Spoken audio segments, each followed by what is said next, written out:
इस वक्त मौजूद है लखनऊ मध्य में और आप देख रहे हैं कि समाजवादी पार्टी के जो उम्मीदवार हैं रविदास मल्होत्रा, वो चुनाव प्रचार करने निकले हैं, जनसंपर्क कर रहे हैं। आपसे जानेंगे कि कैसा चुनाव चल रहा है इस बार।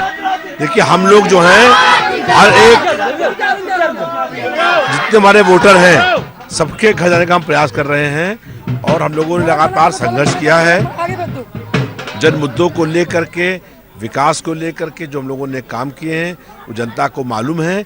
जनता बस खड़ी हो गई है और 10 मार्च को बदलाव होगा, इंकलाब होगा और प्रदेश में अखिलेश यादव जी प्रदेश के अगले मुख्यमंत्री बनेंगे।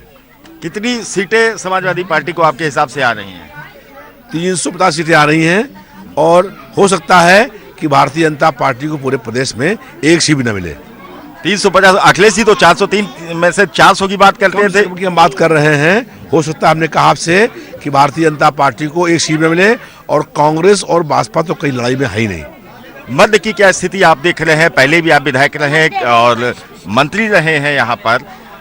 चुनाव जीतने के बाद क्या प्राथमिकताएं रहेंगी आपकी? पहला काम तो ये है कि जो हमारे मछली नाले हैं उन नालों को ढकवा करके सड़क बनवाएंगे और सड़क के दोनों ओर दुकानें बनेंगी, जो गरीब लोगों को दुकानें मिलने का काम होगा।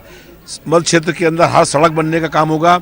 हम लोगों ने विधायक बनने के बाद 2012 में सब सड़कें बनवा दी थी, लेकिन 17 के बाद कहीं कोई विकास का काम नहीं हुआ। कहीं विधायक जी इस क्षेत्र में जो विधायक थे, इस क्षेत्र में प्रदेश के मुख्यमंत्री रहते हैं और वो प्रदेश सरकार के 5 साल मंत्री रहे, लेकिन चुनाव लड़ने की उनकी हिम्मत नहीं हुई और क्षेत्र छोड़ करके यहाँ से चले गए उस क्षेत्र में। इससे स्पष्ट हो गया कि भारतीय जनता पार्टी ने कोई विकास का काम नहीं किया है। जनता को ये एहसास हो गया कि हमने गलती करी थी। इस क्षेत्र में मुकाबला आपका किससे है? किस राजनीतिक दल के साथ में आप देख रहे हैं? देखिए, लड़ाई तो भारतीय भाजपा से ही है, क्योंकि भारतीय जनता पार्टी की सरकार है, सत्ता है, धनबल है, लेकिन लड़ाई उन्हीं से है। लेकिन भाजपा के प्रत्याशी की जमानत भी बचेगी नहीं और हमारा ये कहना है कि 85% हमारा है, बाकी में बंटवारा है। 85% आपका है, 15 में बंटवारा है और यहाँ की जो नालियाँ हैं उनको ढकवाने का काम करेंगे। अब मध्य में जाम की भी एक समस्या आती है, वो जाम को दूर करने के लिए ही नाले को ढकवा देंगे, सड़क बन जाएगी तो एक नया रास्ता बन जाएगा। मेट्रो का विस्तार करेंगे और केसरबाग बस स्टैंड जो है उस बस स्टैंड को वहाँ से हटा कहीं और शिफ्ट करेंगे और बस वहाँ पर tempo, car, e rickshaw, rickshaw की पार्किंग होगी, जिसके कारण से जब बसें हट जाएंगी वहाँ से तो जाम की समस्या कम होगी। मेट्रो का विस्तार करेंगे और हम लोगों ने लखनऊ शहर में मेट्रो बनवाया था, उसके बाद एक इंच मेट्रो बढ़ने का काम नहीं हुआ। फिर सरकार बनेगी और मेट्रो का विस्तार होगा। बिल्कुल। रविदास मल्होत्रा जी, आपका मुकाबला किससे है इस क्षेत्र में? देखा जाए बीजेपी से है कि सपा से है कि कांग्रेस से है? देखिए, मुकाबला तो भाजपा से है सिर्फ सीधे, और कांग्रेस और भाजपा लड़ाई में कहीं नहीं है। लेकिन जो भाजपा के प्रत्याशी है, आप खुद मालूम करने का काम करिएगा कि उनके गोदाम में एफसीआई ने छापा डाला और वहाँ पर जनता को बंटने वाला सरकारी जो राशन था उसकी बोरियां भरी हुई थी, उसमें मुकदमा कायम हुआ और जहाँ पर भारतीय जनता पार्टी कार्यालय खुला हुआ है उसी कार्यालय में ही छापा पड़ा था। इसका मतलब है कि भारतीय जनता पार्टी में काला बाजारी, मुनाफाखोर, अपराधी, बलात्कारी ये रह गए हैं, बाकी जनता हम लोगों के साथ में आ गई है। बीजेपी तो आरोप लगाती है कि अपराधियों को टिकट देने का काम सपा ही करती है। हम तो स्पष्ट कर रहे हैं कि आप मालूम कर लीजिए कि भारतीय जनता पार्टी के प्रत्याशी की जहां कार्यालय खुला हुआ, जहां इसी क्षेत्र की हम बात कर रहे हैं, वहां पर एफसीआई ने, जो सेंट्रल गवर्नमेंट का डिपार्टमेंट था, वहां छापा नहीं डाला और छापा डालने के बाद बोरी बरामद हुई कि नहीं हुई और वहाँ एफआईआर कायम हुई कि नहीं हुई, तो अपराधी कौन है? ये जनता खुद जान गई है कि भारतीय जनता पार्टी के पास कोई मुद्दा नहीं है वोट मांगने का।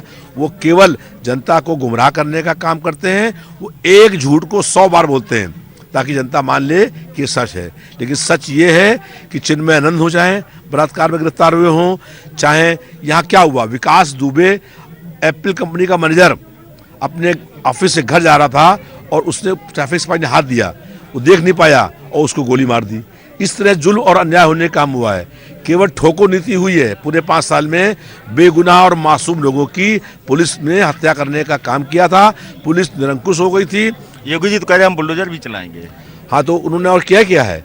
कोई हम लोगों ने जो गरीब बस्तियां हैं जहां आप खड़े हुए हैं, ये बस्ती भी हमने बनाने का काम किया है। और जहां पर क्षेत्र के अंदर जितनी मलिन बस्तियां हैं उनको मालिकाना हक दिलाने का काम किया है। इनका खाली काम है कि जो गरीब का मकान है उसे गिरा दो। हमारा उद्देश्य ये है कि हम गरीब के मकान को गिरने नहीं देंगे, और कहीं पर भी अगर किसी झोपड़ी में, किसी कच्चे मकान में बुलडोजर आएगा तो बुलडोजर से एक ईंट टूटने नहीं देंगे। बिल्कुल, बुलडोजर से एक ईंट नहीं उठने देंगे। की बसाई हुई है। बिल्कुल, रविदास जी के जो समर्थक बता रहे बस्ती भी आपके द्वारा बसाई गई है। अपनी जीत के प्रति इस बार कितना आसान जीत है? देखिए, जनता साथ खड़ी हो गई है और बदलाव होना तय हो गया है, परिवर्तन होगा और 10 मार्च को परिणाम आएंगे तो आप देखिएगा कि भारतीय जनता पार्टी के प्रत्याशी की जमानत भी नहीं बचेगी। धन्यवाद रविदास जी। अपने समर्थकों के साथ में यहाँ पर डोर टू डोर लोगों से मिल रहे हैं, अपनी बात को कह रहे हैं। उनका ये कहना है कि लखनऊ मध्य में जीतने के बाद वो विकास कराएंगे, जो नालियां हैं उनको कवर कराएंगे, सड़क बनवाएंगे, जाम की समस्या से लोगों को निजात दिलाएंगे, शुद्ध पेयजल देंगे, साथ ही मेट्रो को जो स्टेशन है और उनको बढ़ाने का काम करेंगे। और इसके अलावा केसरबाग का जो बस स्टेशन है जिसके कारण वहाँ जाम लगता है, उसको भी दूसरी जगह शिफ्ट कराने का काम करेंगे। उनका दावा है कि इस बार वो जरूर जीतेंगे। साथ ही प्रदेश में समाजवादी पार्टी 350 से ज्यादा सीटें जीतेगी। समय के लिए लखनऊ से कैमरामैन सत्येंद्र राय के साथ आलोक गुप्ता।